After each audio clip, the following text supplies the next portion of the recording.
243 அரசாணையை ரத்து செய். கலைத்திடு கலைத்திடு கலைத்திடு கலைத்திடு. அரசாணை 243 கலைந்திடு. கிருஷ்ணகிரி மாவட்டத்தினுடைய டிட்டோஜாக் கூட்டு நடவடிக்கை குழுவின் சார்பாக இங்கே நடைபெற இருக்கின்ற இந்த ஆர்ப்பாட்டத்தின் விளக்க உரையாற்ற வாய்ப்பளித்தமைக்கு முதலில் நான் நன்றியை தெரிவித்துக் கொண்டு, முதலில் எந்த அரசாங்கம் வந்தாலும் யாரை குறிவைக்கிறார்கள் என்றால் இடைநிலை ஆசிரியர்களை மட்டுமே குறிவைக்கிறார்கள். அதிலும் பெண் ஆசிரியர்களை மட்டுமே குறிவைத்து இங்கு தாக்கப்படுகிறது. இப்போ அண்ணன் சொன்ன மாதிரி நம்ம தொடக்க கல்வித்துறையில 90% வந்து பார்த்து யாரு இருக்காங்க அப்படின்னா பெண் ஆசிரியர் பெருமக்கள் தான் இருக்கிறாங்க. நீங்க இந்த காலகட்டத்தை வந்து 2000ற்கு முன்பு 2000ற்கு பின்பு என்று எடுத்துக்கொள்ளலாம். 2000ற்கு முன்பு வந்து பாத்தீங்கன்னா நிறைய ஆண் ஆசிரியர்கள் இருந்தாங்க. 2001க்கு பிறகு நிறைய பெண் ஆசிரியர் பெருமக்கள் இங்கே பணியமர்த்தப்பட்டார்கள். அவங்க என்ன ஒரு நோக்கமா வச்சிருக்காங்கன்னா, பெரும்பான்மையாக சகிப்புத்தன்மை உள்ளவர்கள் தான் பெண்கள், அதனால பெண்களை தூக்கி நம்ம எதை வேணாலும் பந்தாடலாம் அப்படின்ற ஒரு காலகட்டத்துக்கு போயிட்டு தான் 2008-9 காலகட்டங்களில் நம்முடைய மாவட்டத்திற்கு இழைக்கப்பட்ட மாபெரும் அநீதியை இந்த திமுக கழகம் அரங்கேற்றியது. என்னன்னா, மாவட்ட அந்த முன்னுரிமை பட்டியலிலிருந்து மாநில முன்னுரிமை பட்டியலுக்கு அவர்கள் எடுத்து சென்றார்கள். மாவட்ட முன்னுரிமை பட்டியல் இருக்கும் போது நம்முடைய மாவட்டத்தில் இருக்கின்ற அனைத்து ஆசிரியர் பெருமக்களும் இங்கே பணியமர்த்தப்பட்டார்கள்.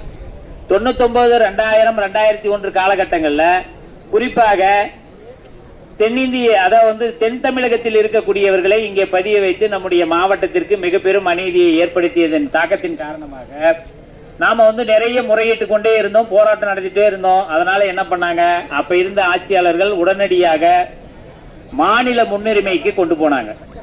அதனால பாத்தீங்கன்னா கிட்டத்தட்ட 2010 இருந்து இப்ப இருக்கிற 2024 வரைக்கும் பாத்தீங்கன்னா நம்முடைய மாவட்டம் நிறைய காலி பணியிடங்களை கொண்ட மாவட்டமாகவே திகழ்ந்து கொண்டு இருக்கிறது. இது நம்ம சொன்னங்கள்னாலும் என்ன சொல்றாங்க, சிஓமா டிஓமா எல்லாரும் உயர் அதிகாரிகள் அரசின் அதிகாரத்துக்கு கவனத்திற்கு எடுத்துக்கொண்டு சென்றாலும் ஒரே வார்த்தை என்னன்றாங்கன்னா, உங்க மாவட்டம் கல்வியில பின்தங்கி இருக்குது. தொடக்க கல்வித்துறையை வலுவூட்டினால் மட்டுமே அந்த மேல்நிலை கல்வி வலுப்பெறும் என்ற அந்த அடிப்படை அறிவு கூட அவர்களிடத்தில் இல்லாத காரணத்தினால் நம்முடைய மாவட்டம் பின்தங்கி கொண்டே இருக்கிறது. அதுவும் பெண்ணாசிரியர் பெருமக்கள் பாத்தீங்கன்னா மலைப்பகுதிகளில் கிட்டத்தட்ட 5 கிலோமீட்டர் 6 கிலோமீட்டர் உள்ள போய் நடந்து போயெல்லாம் வேலை செஞ்சுட்டு வந்தா கூட அவர்கள் அதை காதிலே போட்டுக் கொள்வதில்லை. நம்முடைய அதிகாரிகளும் பாத்தீங்கன்னா அதுவும் தளி கிளம்பங்கத்துல நிறைய டெப்டேஷன் போடுறாங்க. அங்கே போய் தங்கி இருங்கன்றாங்க, உங்களுக்கு சம்பளம் கொடுக்கலையான்றாங்க, சரண்டர் கொடுக்கலையான்றாங்க. இதெல்லாம் இவர்கள் கேட்கும் பொழுதுதான் அவர்கள் என்ன பண்றாங்க அப்படின்னா, ஆசிரியர்களுக்கு அதிகாரிகளே ஆதரவாக இல்லாது இருக்கும் போது அவர்களை நாம் எப்படி வேண்டுமானாலும் எந்த நிலையில் வேண்டுமானாலும் அவர்களை நாம் பந்தாடலாம் என்ற கோரிக்கை, அதாவது என்னன்னா நம்ம கோரிக்கை எவ்வளவுதான் வச்சாலும் அதுக்கு செவிசாய்க்கக்கூடிய நிலையில் அவர்கள் இல்லாமல் போயிருக்கிறார்கள். ஒரு முதலமைச்சரே இறங்கி யாரு பேசுறாங்க, நம்மளை தான் பேசுறாங்க. அதனால ஒரு ஆசிரியருக்கு இவ்வளவு கொடுக்கறங்க அவ்வளவு கொடுக்கறங்க அப்படின்னு சொல்லிட்டு நீங்க கையிலிருந்து கொடுக்கவில்லை, நாங்கள் உங்களிடம் கேட்டும் பெறவில்லை. வழி வழியாக எங்கள் இயக்கங்கள் அரசாங்கங்கள் தொடர்ந்து வாழ்வாதாரத்தை எவ்வாறு அவர்கள் வாழ்வார்கள் என்ற அடிப்படையின் காரணமாக கொடுக்கப்பட்டது. சலுகைகள் எல்லாம் உங்களுக்காகவோ எனக்காகவோ அல்லது நம்ம வீட்டுக்காகவோ கொடுக்கப்பட்டது அல்ல. நாம் பணிபுரியும் இடத்தில் எவ்வாறு பணியாற்ற வேண்டும், அதற்கு உண்டான அடிப்படை வசதிகளை நாம் எவ்வாறு பெற வேண்டும் என்பதை கருத்தில் கொண்டு கொடுக்கப்பட்ட சலுகைகள்.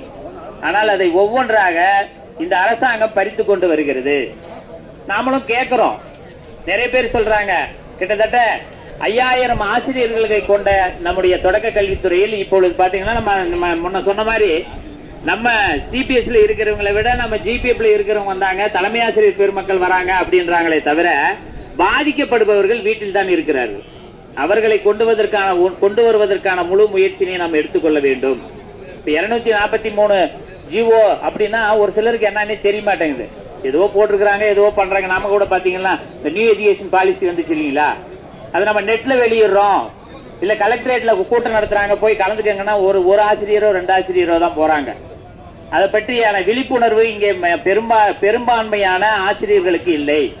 அந்த ஆசிரியர்களுக்கு நாம தான் விழிப்புணர்வா இருக்கணும். ஆசிரியர்களே விழிப்புணர்வா இல்லைன்னா அந்த 243 பற்றி யார் எடுத்து பேசுவார்கள்?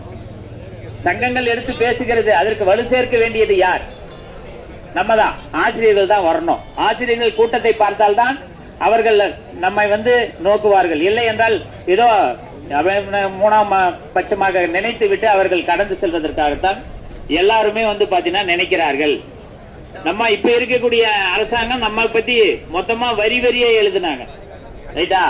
எதிர்கட்சி வரிசையில இருக்கும்போது நான் இதை தருவேன் அதை தருவேன். நாமளும் 2006 பாத்தீங்கன்னா முறையான கால ஊதியம் கொடுத்துட்டாங்க அப்படின்ற ஒரே ஒரு காலகட்டத்தில் முட்டாள்தனமாக அவர்களை நம்பிக்கொண்டு அவர்களுக்கு வாக்களித்துக் கொண்டு அவர்களை ஆதரித்துக் கொண்டு இருக்கிறோம். தயவு செய்து அதையெல்லாம் கொஞ்சம் சிந்தித்து பாருங்கள். நாம் நம்முடைய உரிமையை நமக்கு அவங்க கொடுக்க வேண்டியதே கிடையாது. புதுசா எதுவுமே நாங்க கேட்கல. வழி வழியாக இப்ப நம்ம தாத்தாப்பா வாங்கி வச்சிருந்த சொத்து நமக்கு தானே.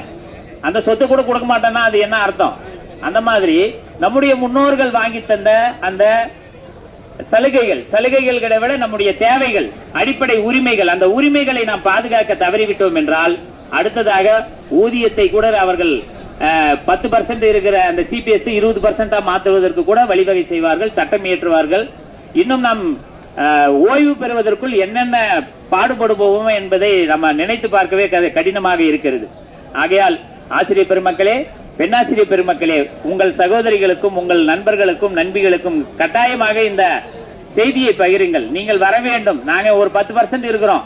எங்க காவிரிப்பட்டினம் யூனியன்ல பாத்தீங்கன்னா ஒரு 50 பேர் தான் தொடக்க கல்வியிலே ஆணாசிரியர்கள் இருக்கிறாங்க. மீதி எல்லாமே பெண்ணாசிரியர்கள் தான்.